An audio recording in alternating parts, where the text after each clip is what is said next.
Afternoon,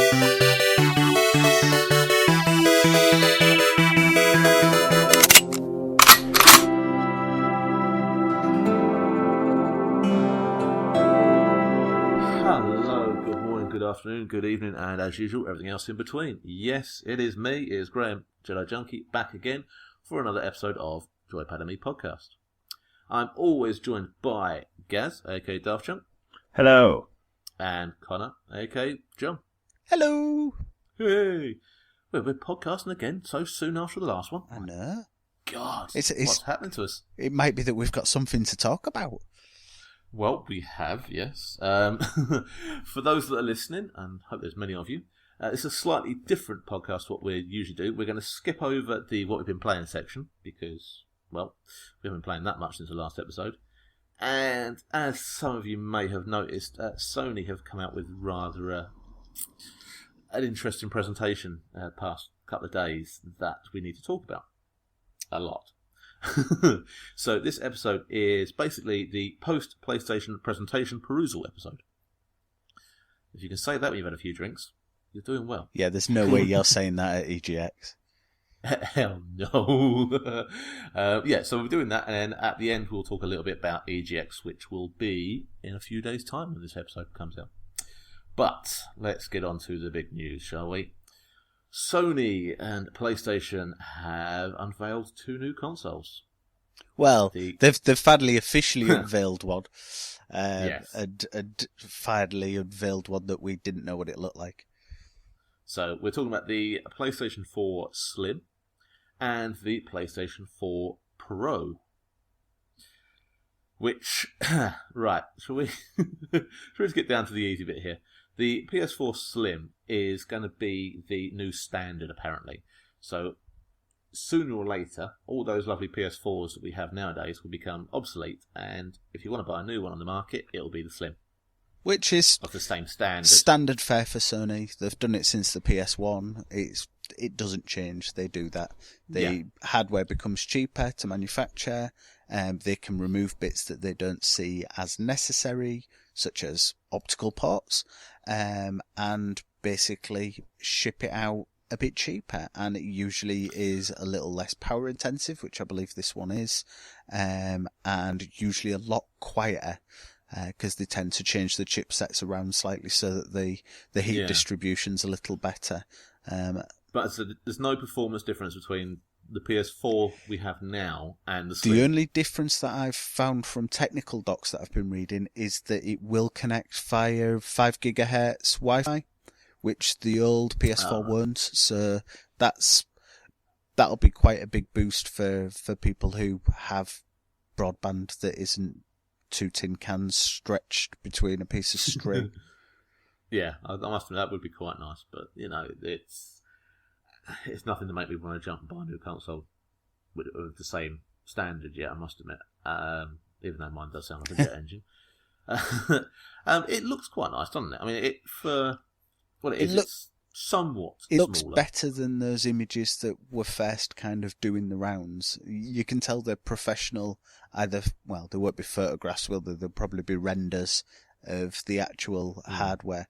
The official images do look really nice, and it does look more like the PS3 Slim, that texture of plastic. The matte black. That kind of rough matte finish to it. So I'm not sure I like the weird curved edges though. I think it makes it look a bit toyish, a bit kind of plasticky. It probably isn't in real life, but it did make me kind of go, I'm not keen on that.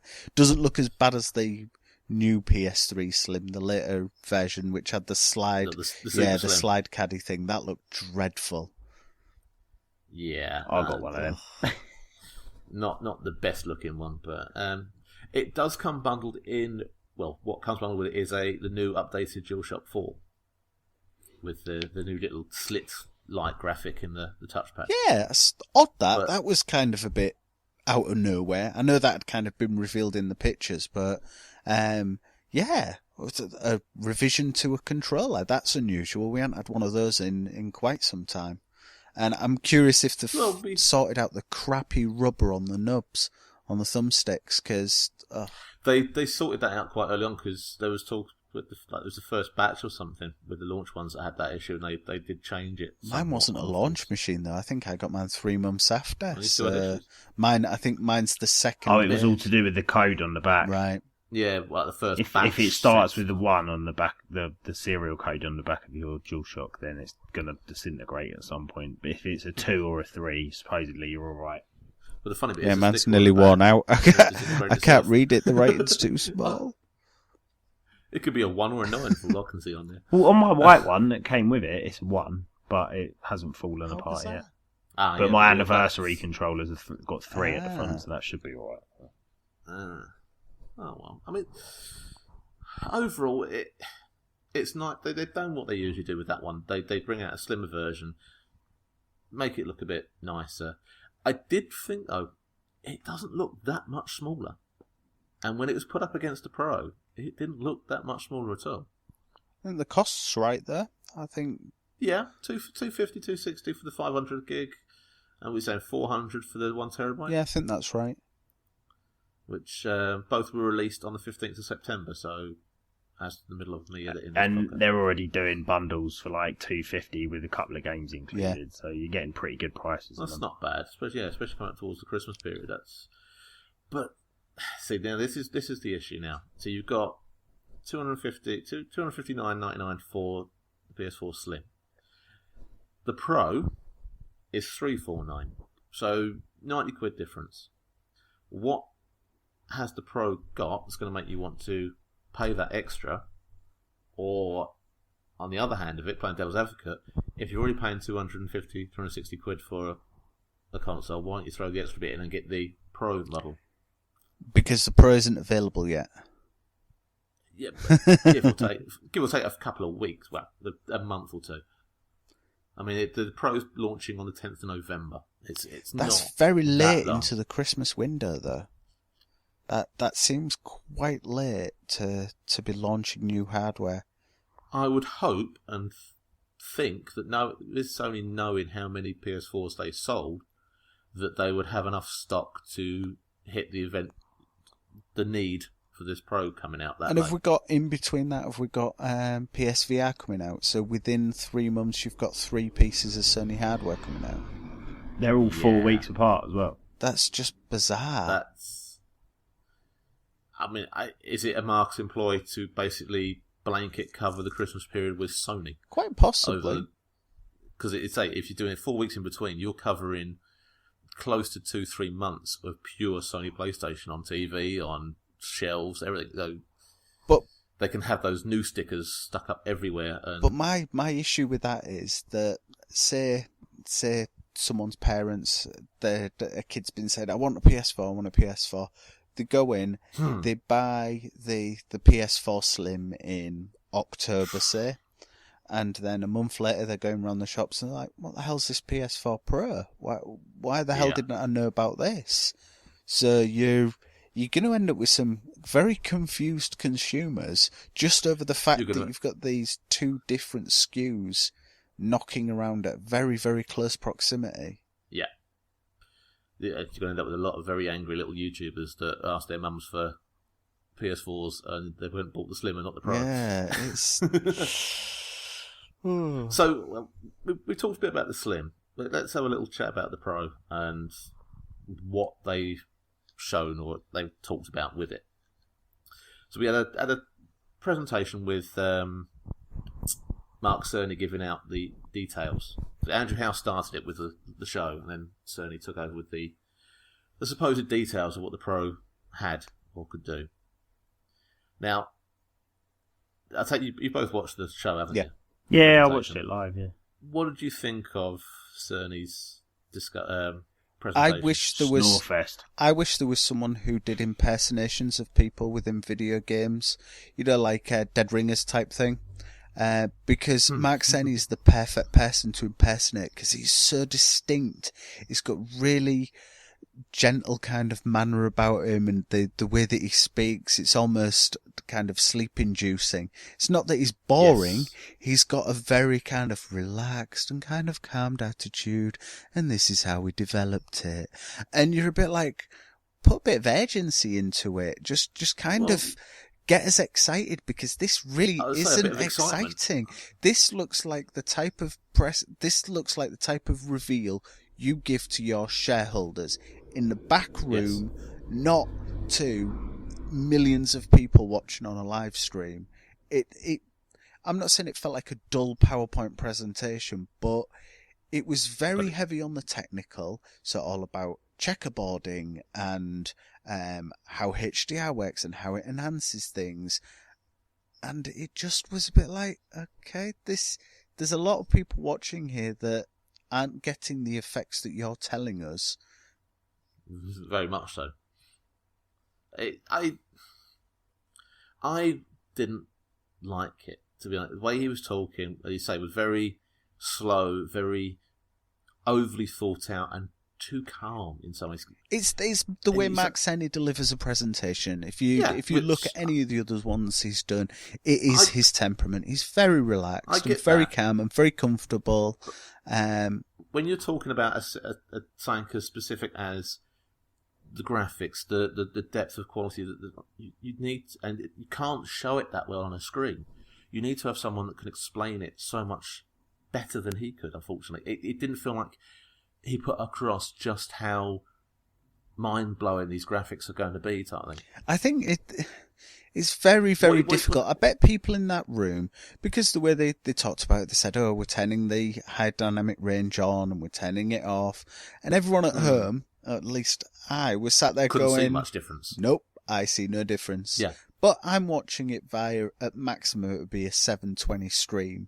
So I can't see any difference. I'm not going to be able to see any difference. And that was the problem, because knowing, all right, those people in the audience are great, but the general public, the buy-in public out here, aren't going to be able to see that kind of difference via the stream. So you need to be able to explain it better, to emote what you're showing off. And I don't think he had that. Well, the fact is, what they could have done, at least to kind of give a better impression, would have been show close-ups of the game, so show close-ups of scenes. Showing big cinematic areas is all well and good, but if it looks the same, then you're not going to see the artifacting or the compression or the pixelation of your characters. You need to actually go in close and compare exactly the same facial shot of a character within game, so that you can actually see the difference. Because doing it at that kind of it being projected onto a screen or it being streamed as footage, all it looks like is very pretty footage. And man, Horizon Zero Dawn looks amazing. Really, really, really beautiful. And I can't see all this high dynamic range over a stream. That game just looks really friggin' pretty. So did Tomb Raider. So did Call of Duty. Actually made me go, bloody hell, that looks like Aliens. This looks really nice. I like this. I actually thought that felt really tense. Even the nighttime effect in Days Gone, I thought looked really cool. Yeah. It was like throwing Molotovs into the crowds of zombies. But again, from over the stream, what it felt a lot of was when they did the split between what we've got now and the HDR graphics. It just felt like they turned the brightness up a bit. I couldn't tell any noticeable difference, if I'm honest. Maybe that's my TV. Maybe it's the stream. Exactly, and that's the problem I think we had as streaming public. They couldn't come across with just how this HDR and this 4K is going to change what we already get, which is a massive problem for them to do over screen. It's the same way when you're trying to show off virtual reality. Unless you've got it over your head and you're watching it, it's really hard to show off. Yeah. What Sony should have done, if they'd have had any sense, was make that press conference available on Netflix in 4K. Yes. Because if you've got a 4K TV, you can watch it and go, shit. But if you haven't, it makes no difference. It's absolutely pointless. Unless that content is available to be watched as it is, or the trailers are available, it's the Emperor's New Clothes. You cannot see any difference. You're just like, nah, yeah, everyone's saying it's wonderful. I don't see it. And I'm sure the power of the machine, the memory hasn't been increased.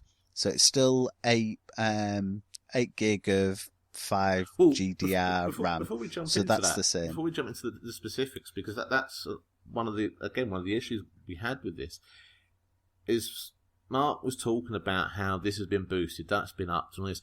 They never gave out specifics. Now, every other time we've seen them talk about the PlayStation 4, they've loved boasting about the teraflops here and the pixel graphics here, and they gave out specific numbers. When on the PS4 reveal, we've got numbers after numbers. Here, we got nothing. We got ups this and changed that, but we never got full numbers. And the numbers that are being given, we looked in afterwards, are based on... During the conference, he said about adapted from the AMD Polaris. So a lot of people are getting the idea of what the specs are based on that. Now, that's all well. I do kind of feel that's a bit like comparing oranges and satsumas. Yes, they're both fruit, but they're kind of different. Exactly. It's not apples and oranges. It's definitely the same fruit. It's just a different type of it. Consoles are different beasts to PCs. They run on different operating systems, unless obviously it's an Xbox and it runs on Windows 10. But if you're running on a separate operating system, your machine is not concentrating on running that operating system in the same way. And I think you have an ability to create your system around it and have your operating system running the way that you want. Don't you think they should have given out specific numbers? I don't care, if I'm honest. The numbers mean naught to me. Whenever they've done press conferences like that, I've just gone, you know what? It doesn't mean a lot to me. I'm not that much of a techie when it comes to it. It really doesn't interest me. See, for me, I mean, I don't know how both you and Gaz think about it, but for me, looking at this, they've got a product, the PS4, and what they've done is they've given it a sporty look. They've given it an upgrade. So, show me the numbers. They've fed it a couple of beef burgers. Well, if I'm going to have to say... It's a chubby monkey, is that machine. If I go out and buy a car, say I want to buy, I don't know, see the adverts, Ford Focus. Look at that, and I go, right, well, what the difference between the baseline Ford Focus and the ST range, the Pro model, so to speak. I want them to tell me the difference. What's the horsepower difference? What's the 0 to 60? What's the size of the disc brakes? Something. They didn't give any details out here. That's all. Any numbers. That's all well and good, but they also don't expect you to go and buy a new garage to put it in. No, but I mean, if we carry on with the car analogy, it's the Ford Focus or the Ford Mustang or the Chevy Camaro. It's all well and good, but the body can be the same, but you could have a 1 litre EcoBoost engine or a 5 litre turbo in there. It's the same car, same PlayStation, but has very different horsepower in it. And I want them to tell me what the difference is. Because as you say, you could have parents go out and buy the Slim when the kids or the adults wanted the PS Pro. Well, it's the same thing, isn't it? It's a PlayStation. No. Well, and this is what they kept saying, that it is the same thing. It's the same ecosystem. You're not going to notice any difference between the two machines. Whoa, how to confuse your market. So why the frick should I buy it? If you're telling me all my games are going to work the same on PS4 as they do on PS Pro, or PS Slim and PS Pro, they are going to be the same. But if you buy the Pro and you've got the ability to display stuff, it will look nicer. Right, okay. That's not really a vast change then. Oh, but also if you, what was the other thing that they'd said?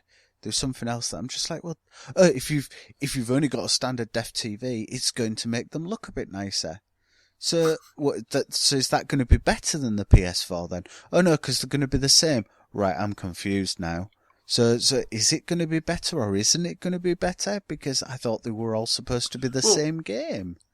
They've even confused things further. I mean, I would say I don't know if you tested. We had a quick test with something before we recorded, but with the recent update from a couple of days ago, the 4.0, all PS4s can now do HDR.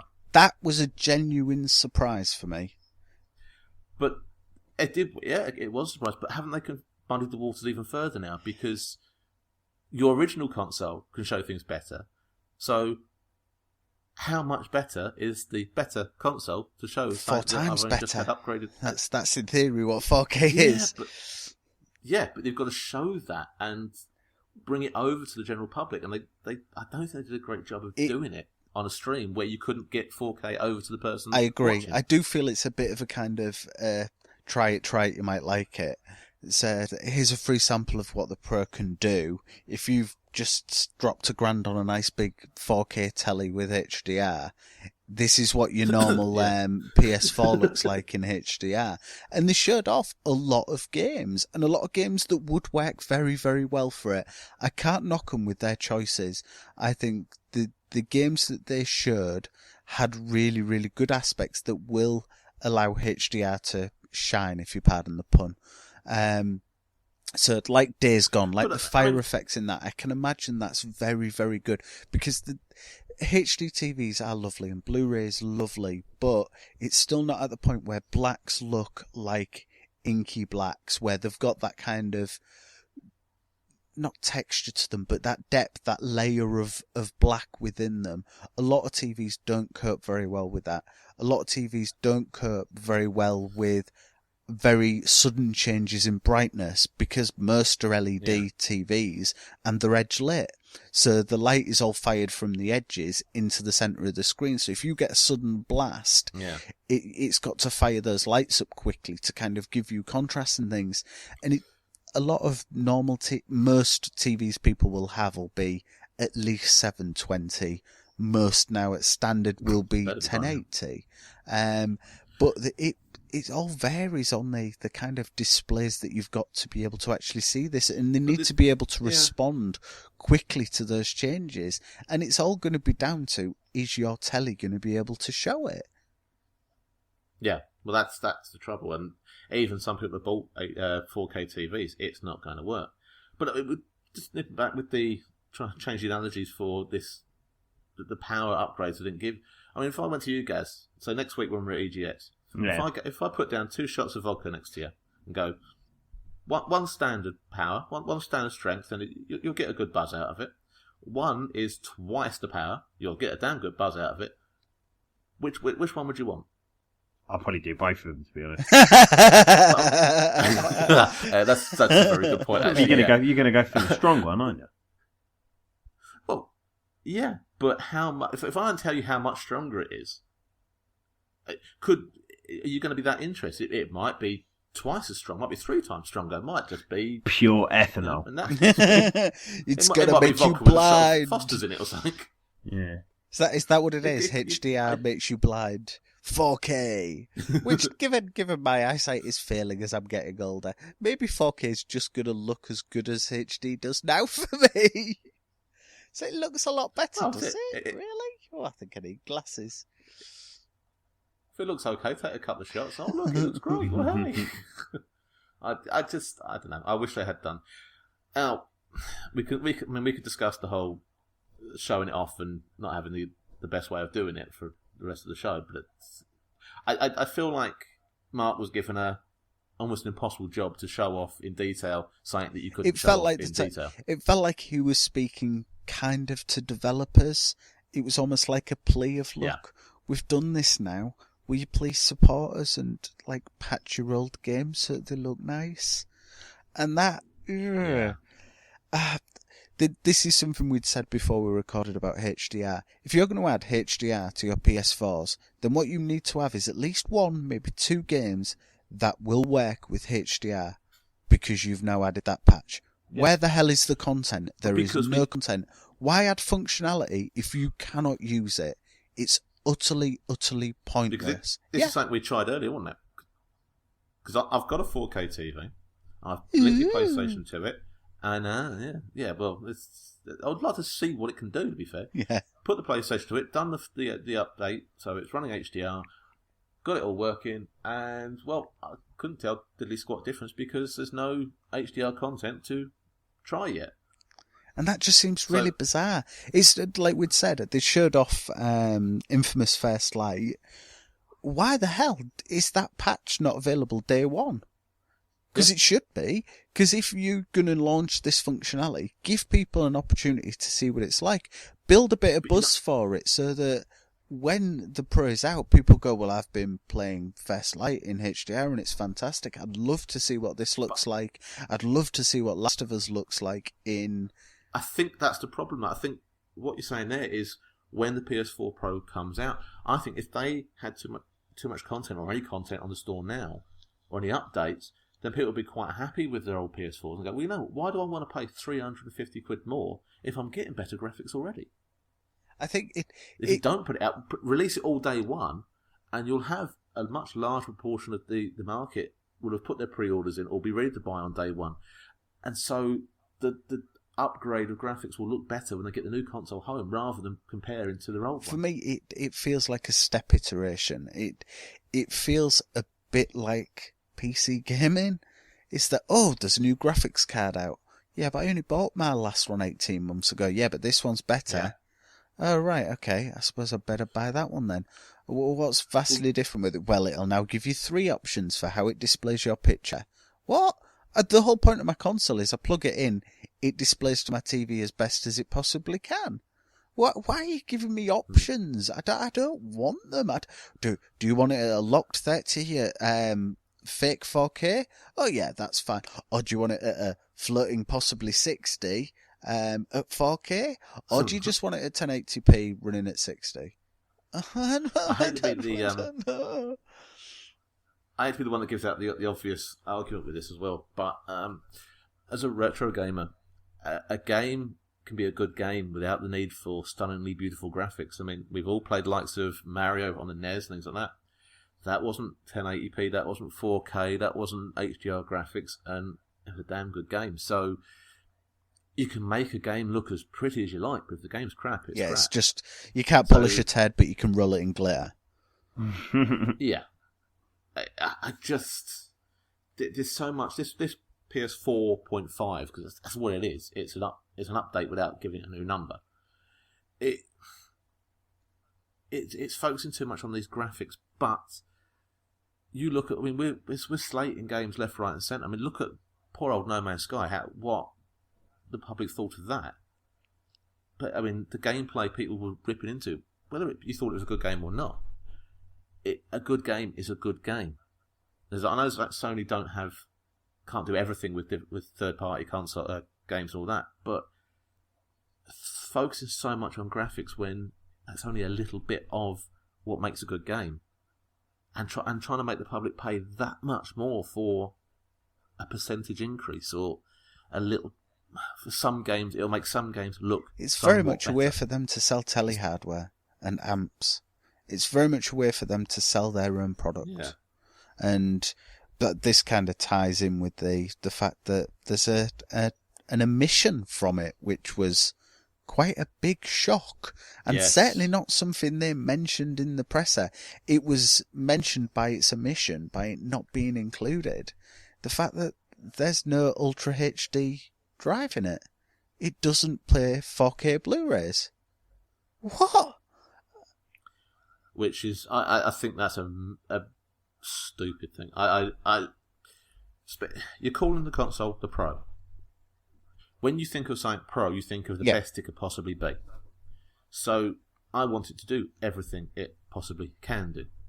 Now, I understand Sony seem to think that the majority of people that want 4K will stream their films, stream their games.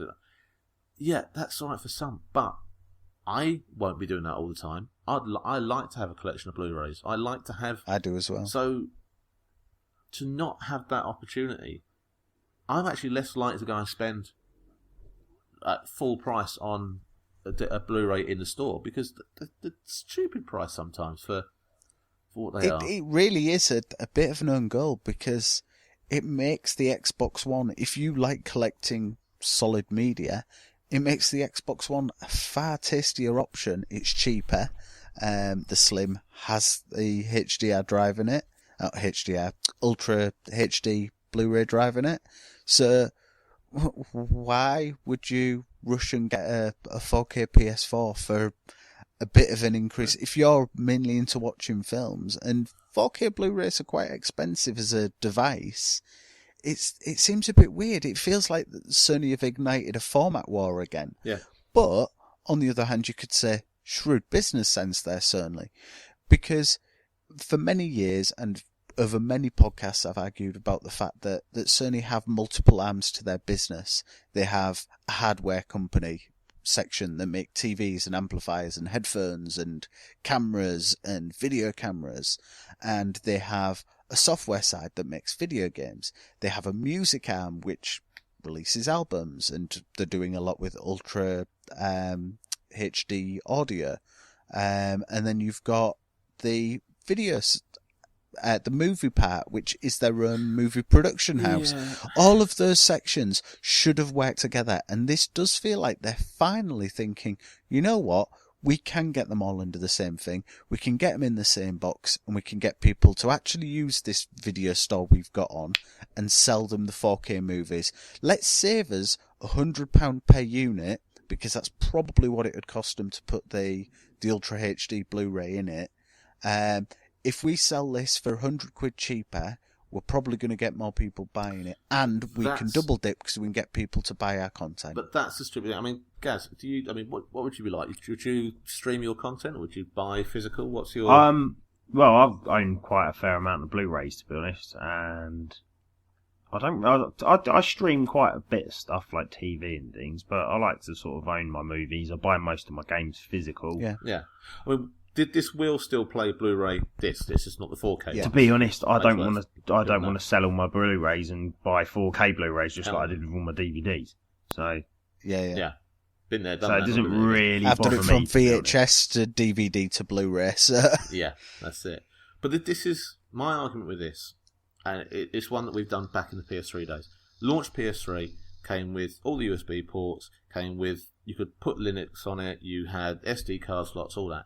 Out comes the Slim, and they took off SD card slots, they took off USB ports, the firmware updates took this way, that way, and it pissed a lot of people off. They've now got the PlayStation 4, great, okay, it's got what it's got. The Slim, you've already taken away the optical port on the back, so people that use the headset, you're a bit screwed there. The Pro, your big-ass beast of a machine, the one that should have every bell and whistle under the sun, you could put any price tag on it because it's the Pro, and you still taken something that we expect to be there off it. But they did add another USB port. Whoopty bloody do. I could buy and they didn't remove the camera port and force you to connect it via USB. I mean, yeah, using the USB port for the camera. Nice, okay. I'll let that sound. And a new camera as well. No, hold on. New camera or just a redesigned outer shell for the camera? There's nothing new about that camera whatsoever. It just looks, it's round compared to square. That's the daft thing about it. But it looks like a little happy fist staring at you rather than a chocolate bar with eyes. Yeah, I won't be upgrading my camera just yet, put it that way. Plus, if you haven't got a camera, I bet you'll probably be able to get the old ones for like £20 now. Oh god, yeah. I mean, they're not hard to get off now, but it just, for me, the whole, you used the word Pro to title your top of the range, best of bollocks system. Why have you done it with taking something away from it straight away? It's cost. I purely believe it's cost. You come out with the Slim. You could cover costs. You could do whatever you want with the Slim. You could have that. That's the standard PS4. You're going to flog that by the millions. The Pro is the one for pro gamers, pro players, have everything. That's like saying, you've got a Premiership football team. You've got the Premiership pro goalkeeper, but he's not got one arm. It's like you've got a baseball player. He is amazing, but he can't hold a ball. He can't pitch. He can't catch. You've got the Pro, but you're missing something. Why not just make it £400 and throw a 4K drive? Formula One driver with one eye. Well, I think that's the problem. I think it would have gone over that £400 mark. But it's a Pro console. Unless they were willing to eat the cost on it, which I think at $350 they're probably just breaking even. I think if they'd have sold it for $450, which is what I think it would have cost, then I think they'd have been eating costs. It's your Pro model. It's your best one, and the competition have already come out and stated they've got that drive in it. So you're the Pro model. You're the premier model of this console for this generation. This is the biggest one, the best one you're going to have, and you're coming out the gates lacking something that your competition's got. But, that's like sending Michael Schumacher out with 3 wheels. Well, that's not the first no, time. Exactly. But to be fair, it does feel like a format war. It does feel like HD, DVD, and Blu-ray. It feels like this battle again, but instead of them going for solid media, because ultra high definition Blu-rays are not amazingly selling well, there's not millions of movies. Blu-rays are pretty much the standard. My issue is the fact is that ultra HD Blu-ray disc has more storage, which surely would have benefited the system. Because you can make bigger games. But your issue there is, well, we want to actually just be able to sell one disc. And your disc can have updatable with Pro, WEX with Pro, because all you're doing, and we've said this before, is discs don't contain the games anymore. They are your license to download the rest of the game. And that's what's going to happen. Yes, there's all these patches are going to come out for all these older games to work with Pro, and all you're basically doing is that disc tells you have the right to use it. Yeah. I mean, I still think they are. They don't need to deliver games, because if you look quite recently, the Heavy Rain Beyond Two Souls collection, that was 2 discs, 1 per game. And then was it? I didn't realise that. Yeah, no, it is, and the Bioshock collection's 3 separate discs as well. Do you think that's more for the collector side, having the 3 games, 3 discs, rather than just having them all in one? Oh no, I just genuinely think that they upraising all the textures and bits and stuff. Like the Heavy Rain barely fitted, and Beyond Two Souls barely fitted on a regular Blu-ray on the PS3. Yeah. True. And the download sizes of those games is almost hitting 50 gigs, isn't it? So. Yeah. It just baffles me, as I said, with Sony being the big pusher for Blu-ray back on the PS3s. You'd have thought they want to carry that on and be the big pusher for the next step. And it feels it's really missing. I think they're being sensible. To a certain extent, I think they're being sensible. I know it's going to cause them a lot of controversy, and definitely the internet all went, what? Yeah. Because it is such a strange move, considering they're the company that basically brought DVD players into people's living rooms.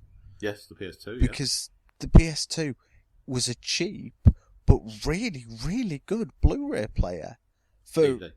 And they brought it into people Blu-ray DVD player, and then the PS3 brought Blu-rays into people's homes. So why not go for it? Maybe it's like, well, we don't think we can push our luck with this trick again. I don't think if we stick this in.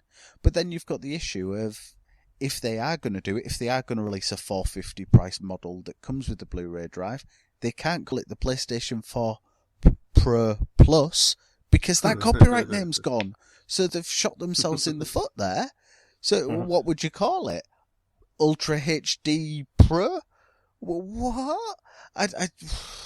They can't. Surely they can't then add another SKU to their collection by in 6 months' time, because you're going to seriously piss people off in 6 months' time if you turn around and go, oh yeah, we know a lot of people really wanted this. Would you like one with an Ultra HD Blu-ray drive in it? That's coming out now. Off. If I consider and I decide to buy this Pro, and they come out 6 months, a year, even 2 years later with one with the drive that is missing, I would be pissed. I would be really, really pissed at that. I can see it being standard in the PS5, but no.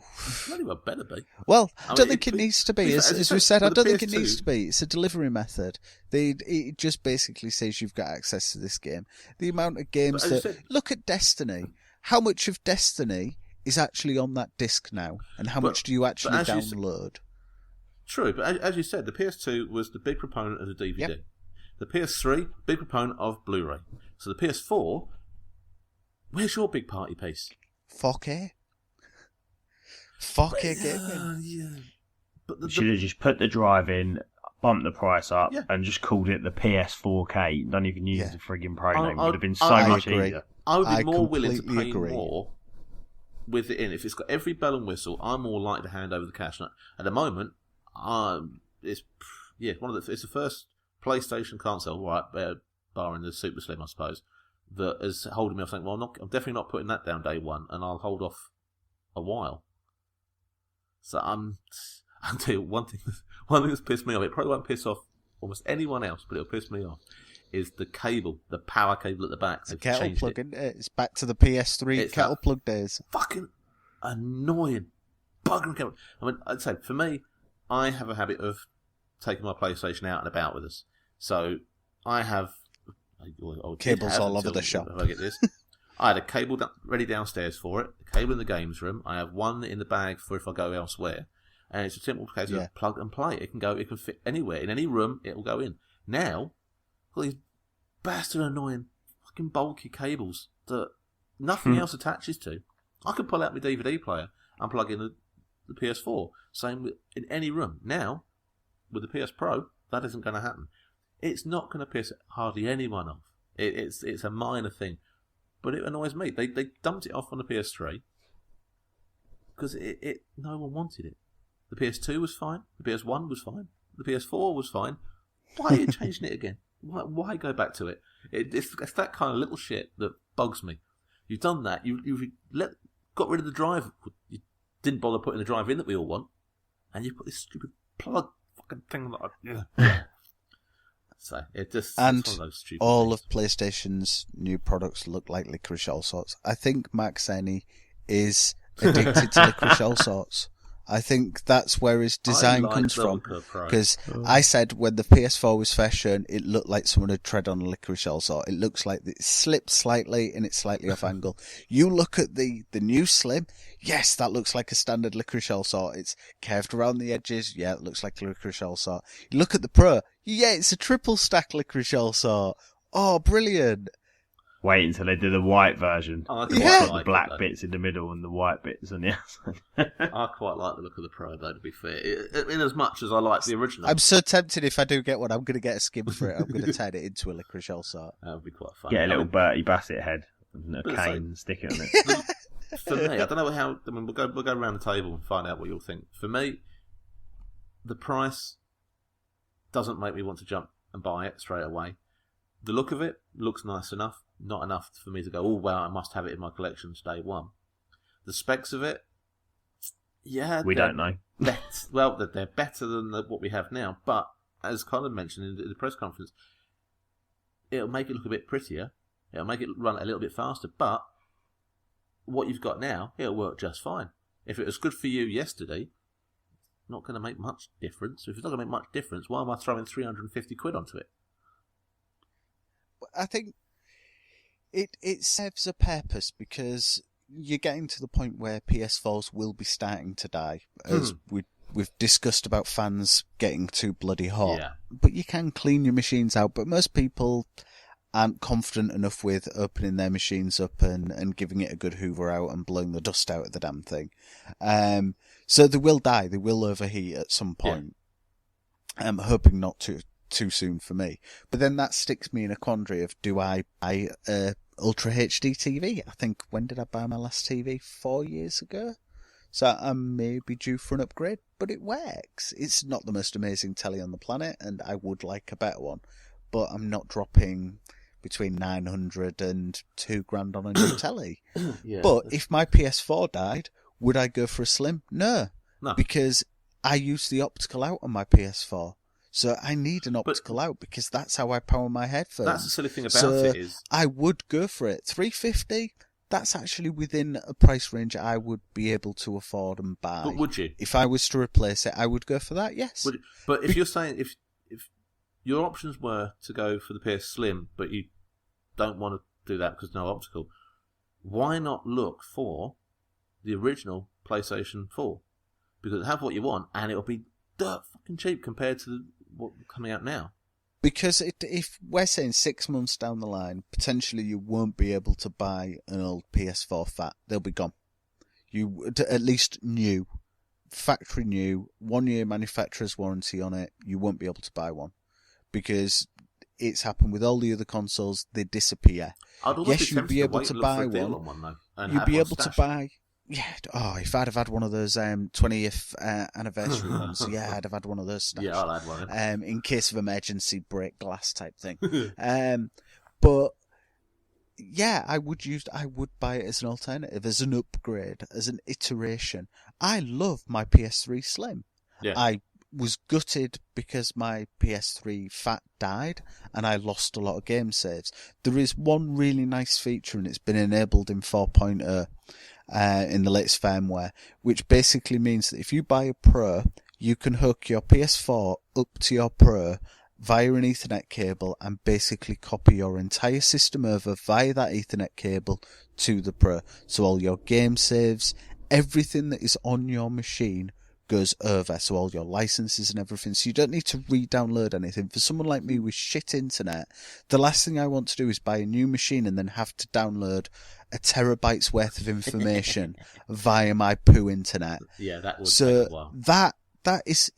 It sounds like a stupid thing, but I know with my getting a new phone, I know how nice it was just pairing the two up and it copied everything over. That was fantastic.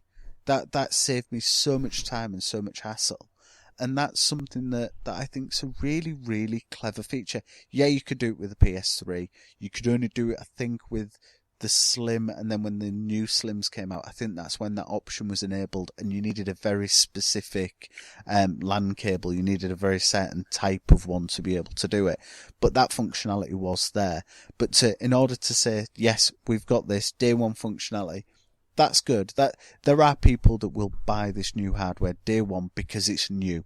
Yes. And they will want to carry on playing their games, even if they make graphically no difference at the moment. That's really, really good. The fact that you should be able to stick a big hard drive in it, it's going to be as easy, or maybe a bit easier than it was with the PS4. You're probably not going to have to take a part of the chassis off. It'll be a little flap at the back. Something they've also done, I must be fair, I did hear it off another podcast, but they've upped the ability, because I think on the PS4s at the moment there's a top level of what you can do hard drive wise, what size. Yeah. And apparently it's been up to 6 terabytes, which you can't even really get hold of those at the moment. So they've no, but what you can do is stick a ribbon cable in the back of it and attach it to an external 3.5-inch drive. Yeah, that's different. But I mean, they've given the PS4 Pro the ability to have a 6 terabyte laptop drive inside, which is not. I mean, if you can't fill up 6 terabytes, then you're doing something wrong there. I could probably fill up 6 terabytes, but that's probably just with Uncharted 4 videos. That said, though, you think you got all the videos and stuff, you're gonna beat the 4K stuff. Well, that's quite clever. The latest firmware has added quite a few interesting functionalities that I think will carry over into the Pro and probably be iterated on. The fact that you can now output at 1080, you can stream at 1080. You've got the ability to alter your stream lengths, so instead of it just being 15 minutes, you can choose to go from something like 15 seconds all the way up to 1 hour, which I didn't think they were able to do, because you'd said about it, hadn't you, Gareth, before, that you'd heard that they were increasing the amount you'd be able to store. I knew you could edit it with Share Factory because they increased the size of that. But I didn't realise they were going to be able to capture it, because I thought it was based on the chipset that was in there, because there's a separate chip that just does the capturing, so it's always capturing 15 minutes worth of data, and then when you press that share button you can choose to save it, whereas this you can alter that buffer size now, which I think is that up to an hour? Yeah, it is, which is quite a big deal. But I think it probably runs compression on that part, so when you get over 15 minutes, I think your quality drops off. So that might be something that the Pro's able to get around, is that it's able to actually say, we can make this buffer a bit bigger. But potential for streaming pseudo 4K to YouTube with the Pro, that's quite nice. Well, we're getting 2 new apps, aren't we, as well, for the Pro? The Netflix and YouTube are doing 4K beastie apps. Yeah. Which, I'm going to be easy to find the 4K content to make your system that you paid £350, £400 for more justified. Right, one thing I wanted to mention quickly was the show was quite quick, wasn't it? I think it was like 35-40 minutes in total. Yeah, it was hardly anything. And considering they've got PSVR coming out in weeks, they hardly mentioned it at all. I mean, I understand it's just about the PS Slim and the Pro, but the Pro is meant to be the big beastie that's going to run the VR at the best possible ability, and they hardly mentioned it at all. Yeah, you'd have thought with it being round the corner that they would have mentioned it. Yeah, especially considering that you supposedly need something that comes in the box to get it to run on a regular PS4. Yeah, now this is where this might hurt a little bit as well, because if we go back to, say, 2 weeks ago, when everyone was saying about the PSVR is the cheapest way of getting decent quality VR into the home, because you've got Oculus is coming in at what, 700 something? I think Oculus is like mid-range, isn't it? And then Vive's the top one. Yeah. Vive's like 700-800 quid. So, and you need the laptop or the gaming PC to run the decent thing. So you're looking at a large amount. Whereas they were talking how PSVR, it would plug straight in, right? You had the breakout box and all that, but it would work well. Now, to get the best possible look of it, you're going to want the PS Pro. So that's another £350 on top of the PSVR. Well, So it's you've £100 got- quid more in total, isn't it? Because if you went and got a normal PS4 and a VR, that's going to cost you 600. Yeah. But say, if you buy a Pro and that, it's going to cost you 7. But if like for you and me now, who want the best possible VR experience, you'd need to go out and get a Pro and the VR.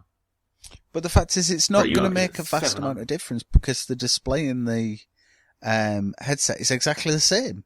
It's the same display it always was. So, yeah, you may be able to fire pixels at a slightly faster frame rate.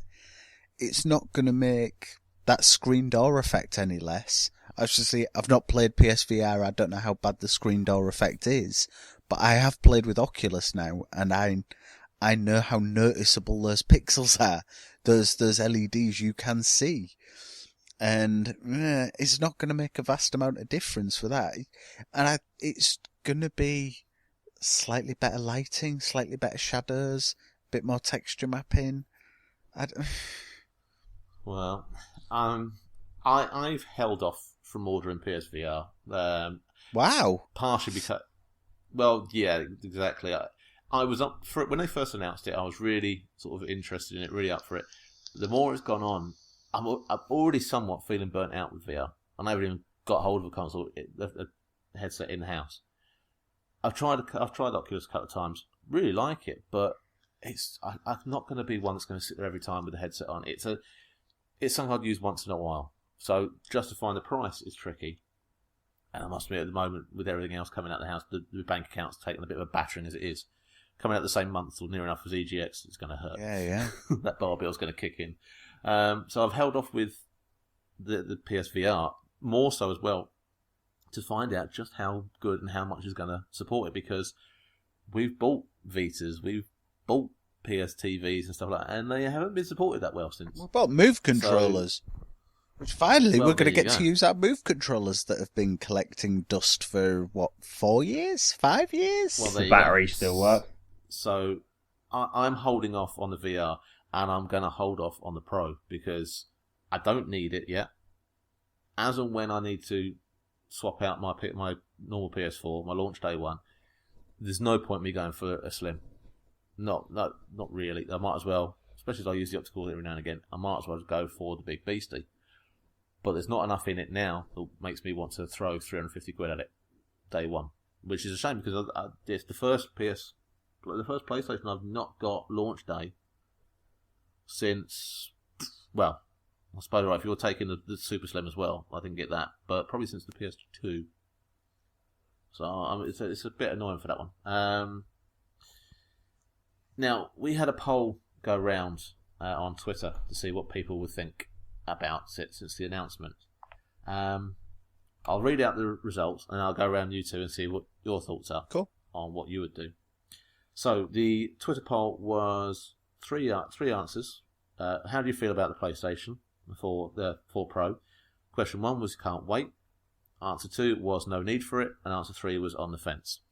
We had 21% said they can't wait for it. 10% said they were on the fence for it, which leaves a staggering 69% saying there's no need for it.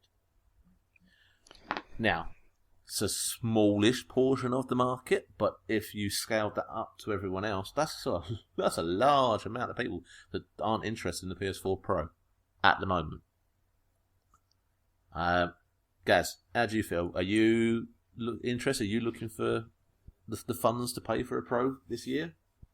Well, I don't have a 4K TV, so I don't really see the point in me needing one, to be honest. Which is if I'm going to get one, argument. I'm going to have to fork out probably like $1,000 for a new PS4 and a 4K TV, Ultra HDR TV, which I just don't seem to particularly care at the minute. For $1,000, almost between $1,000 and $1,500 for somewhat better graphics. Yeah, I'm happy with my PS4 at the minute. What they've also said is that for multiplayer, the experience is going to be exactly the same over both systems, so there's no frame rate advantage or anything like that. So, what's the point? So you're saying it's for single-player only games that are going to look nicer, right? So that door you're hiding behind on Call of Duty is going to look just that little bit. You're going to see the wood grain a little bit more before it gets shot through. I'm confused. I am just a bit bemused by what they're doing. It's a little bit New Kirk, isn't it? It's a bit like, oh yeah, we've changed the recipe. So where are you on it? I take it you're not going to jump in day one then? You're on the fence? I couldn't give a 4K for PlayStation Pro. It's too expensive. For me, I buy stuff in a modular fashion. I bought my PS3 when I already had a surround sound amp that played 5.1 really, really well. So I waited and then I bought my first HD TV. So I'd played a lot of games in standard def on PS3 before I bought my first HD telly, which was brilliant. I then bought a new amp so I could output in 7.1. And then I bought a PS4. So my system, I have a modular system, so if something breaks, I can replace it and I can get something to go in its place. I generally only buy stuff when it breaks or it's at the point where it's technologically not feasible to still be using it. My amp's fantastic. I've got no reason to get rid of it. But in order for me to be able to use 4K, I'd need to have HDMI 2 on my amp. I don't. My amp supports 3D Blu-rays. They went well.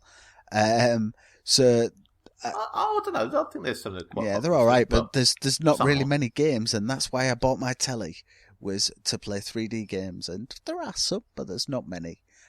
So for me, it would be quite an expensive deal. So yeah, I could potentially get a 4K TV, and then maybe a year or so down the line buy a PS4 Pro. It's not day one. I didn't jump day one with PS4. I had too many games on PS3 I was still enjoying. I had no reason to rush off and buy a 4. And there was nothing in the launch lineup. From the games that have been announced, yeah, there's some that I would love to see. Like Tomb Raider and Horizon Zero Dawn. Look absolutely fantastic. I'm sure Andromeda's going to look really good. But again, we couldn't really tell on the stream, and that wasn't the most exciting of playthroughs.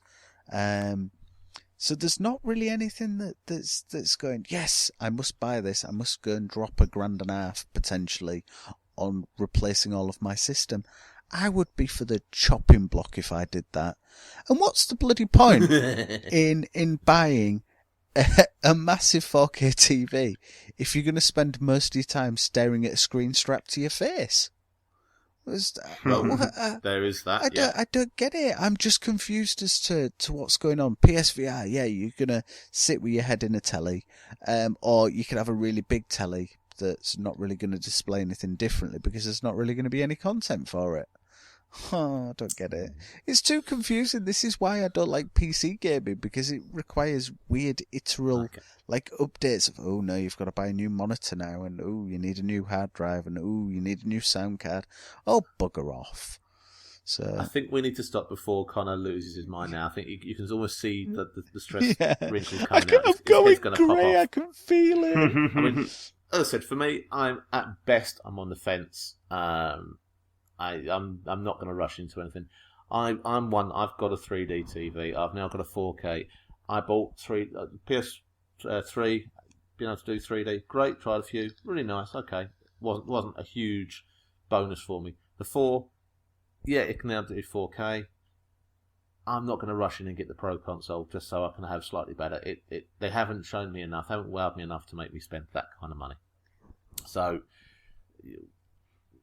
yeah, three of us were PlayStation fans, and none of us are going to pick it up. Sony are renowned for not keeping their promises, though. So when they realise that people aren't going to jump for the PS4 Pro, there will be dramatic differences in how games look. Within the next year, I can tell you there will be massive differences because they're going to need to shift hardware. And the only way they're going to do that is by saying this game features these additional features with Pro. And that's the only way they're going to do it. And as much as they've said that's not what we're going to do, the games are not going to run any differently. They're just going to look nicer. You're going to get more textures. You're going to get better lighting. It's going to look at more truer image. That's going to start to fall by the wayside. When you've got that potential processing power, you have the ability to dramatically change your games. And developers are going to want to tap into it. All the PlayStation systems, there have been games that have gone around what the standard model was, which is why they don't port very well.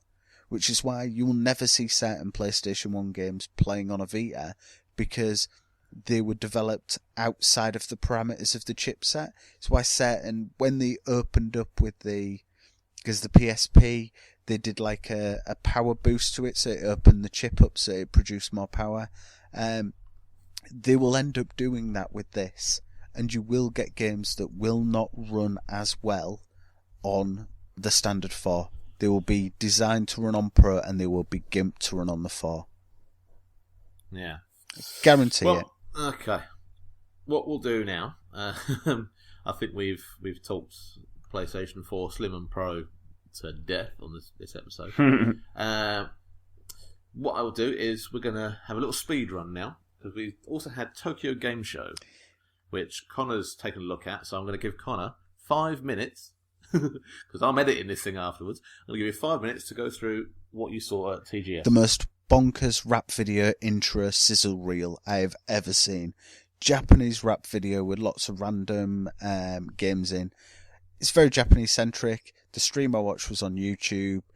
I got about a third of the way through, and there must have been something gone wrong with the stream, because the audio went off on one. So it was probably about 30 seconds out from the image, so I didn't actually watch all of the presser. What I did see there was Danganronpa 3 on PS4. Never played the game, so I've got no interest. I know a lot of people really like it. Very Japanese game. Persona 5, again, very Japanese game. Lots of very, very Japanese games being shown off. They showed off limited edition PS4 Slim for Final Fantasy 15, which had a big moon on it. So, again, it's not really of any interest to me. The bits that were of interest to me that I saw... There'll be many that are out there. Yeah, there will be. That will shift a lot of units. Multicoloured PS Vitas. The Vita isn't dead. Japan are still buying Vitas, and they're still being sold them, which is what happened with the PSP. They were very, very late to adopt it, but when people started buying them, they couldn't get enough of them. And Japan always had some weird and wonderful coloured PSPs, and we're now getting another couple for the PS Vita, so fair play. Maybe there's a bit of life still left in the system yet. And they showed off a few games, like Final Fantasy World, which I think had been revealed a while ago, and there was a couple of others that were very Japanese RPG-type games. They showed off a new Gundam game, which fighting mechs... Not really interested. Always good. Not really interested. Oh, I love a fighting mech, mate. The thing that did completely trip me out, they showed off PSVR. This was before it all started to kind of... The sound sync went so bad that I just couldn't continue to watch it. So they did like a sizzle reel of lots of PSVR games, and all look very nice, very PSVR, very difficult to kind of show it off. Just have someone floating around on a chair with the background changing. They showed off a game called Summer Lesson. And I haven't heard the audio to it, so I'm not quite sure exactly what's going on. But it looks like a girlfriend simulator. Oh dear. I shit you not. It really looks like a girlfriend simulator.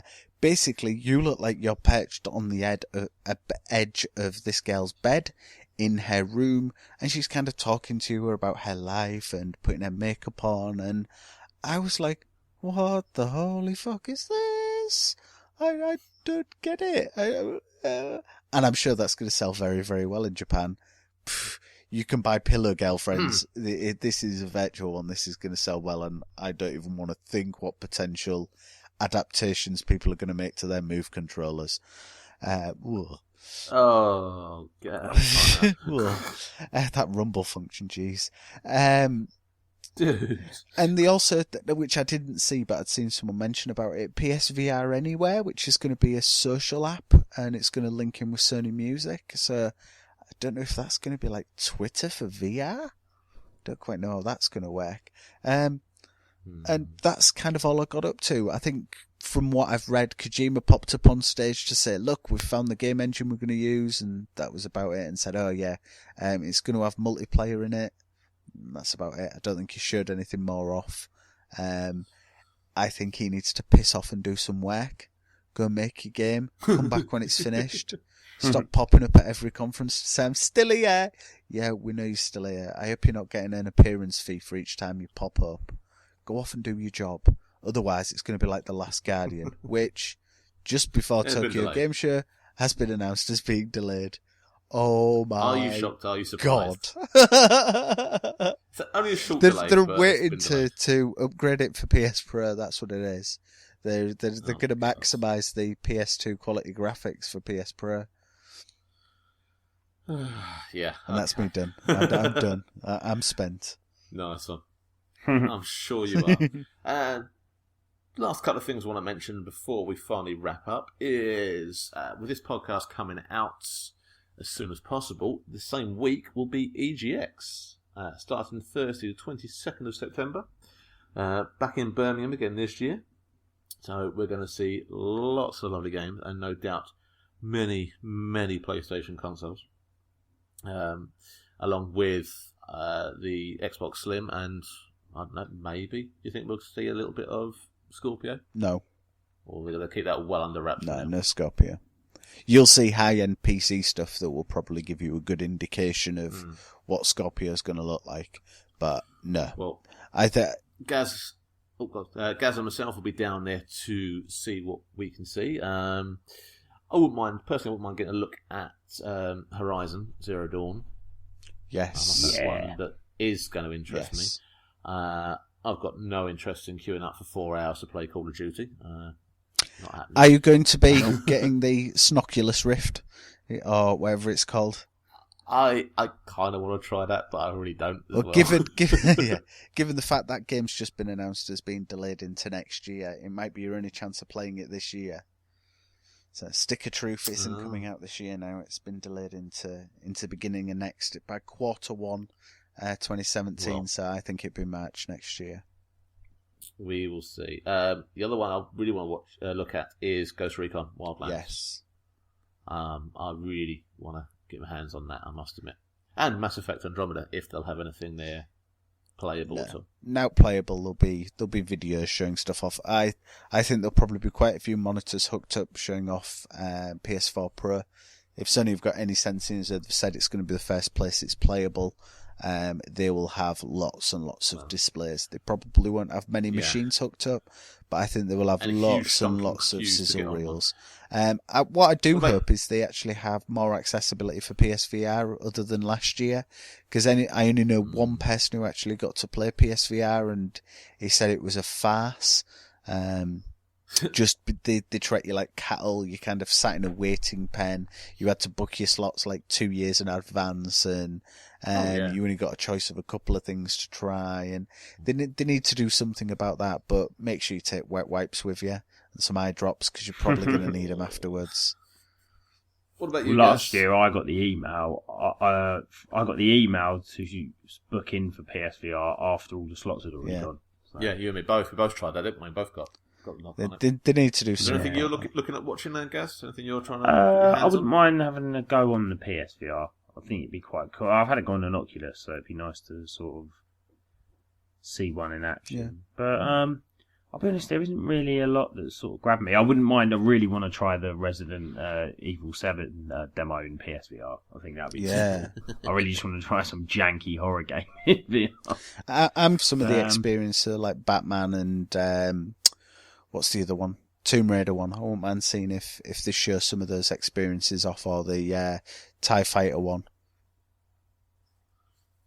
Yeah, that'd be pretty cool. But yeah, I think Horizon's the main one for me. That's the main game I think I'm looking forward to over the next few months. That's what we'll be heading to first, then. Make sure we get that one in.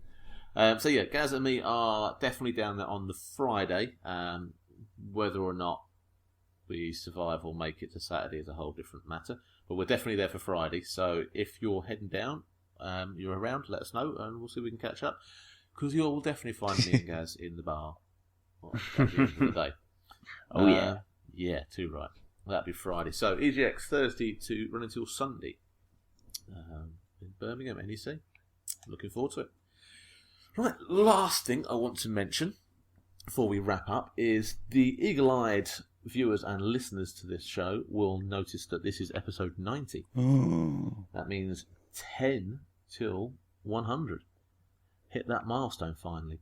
And I thought, what a nice way of doing it is for the next 10 episodes to give away a couple of games each episode for all you lucky listeners. So, I've dug into the bag of codes we have sitting around, and I've come up with 3 for this episode.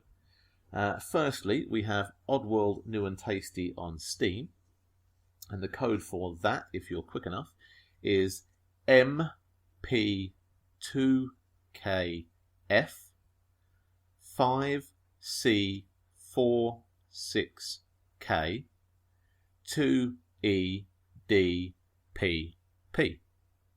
If you get that, let us know, and good luck with it. The other 2 games we have are Warhammer 40,000 Space Hulk for the PS3 and the Vita.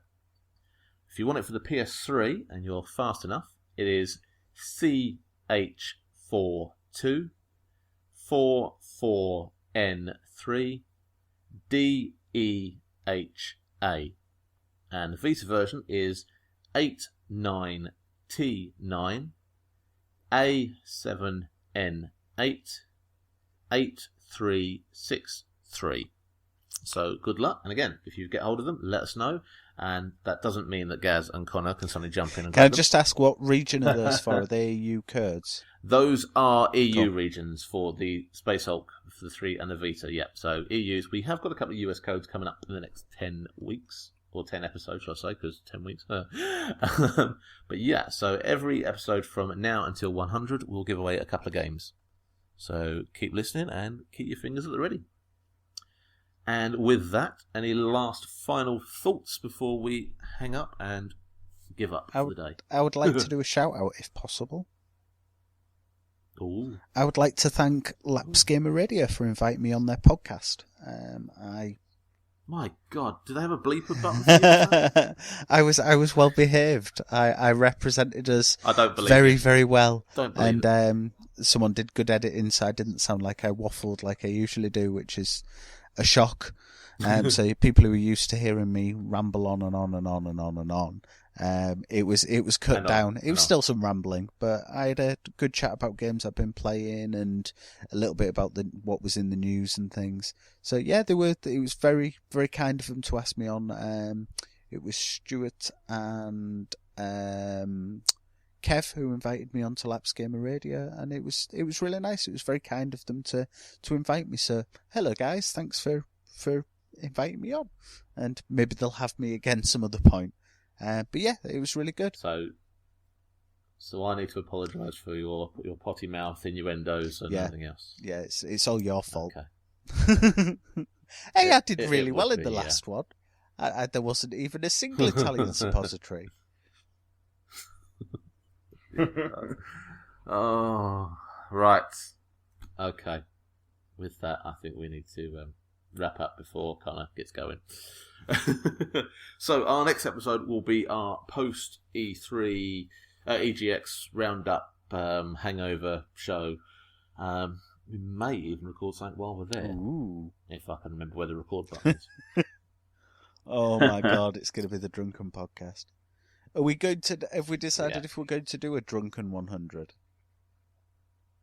Oh, I'm sure we'll do something. And don't forget, we've got the build-up towards Extra Life coming up soon as well, where we'll be hosting our 24-hour gaming session as per usual. We'll be streaming it. We'll have lots of people on.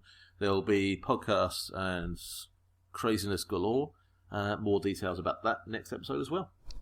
So until then, well, as usual, you can find Joypad and me everywhere that you go look in social media, Twitter, Facebook, Instagram. You can download and subscribe to the podcast on iTunes and Stitcher Radio if you haven't done already. You can also leave us comments and rating. Please do. With the more, the better. Search us on social media by searching for Joypad and me. If you want to follow us on Twitter personally, you can follow me at the Jedi Junkie, all one word. You can find me, Connor, at VDJOMB. And you can find me, Gaz, at DarthChunk1. Excellent. Right, so until next time, this has been the guys from Joypad and me, and we will see you next time. Goodbye. Bye. Bye.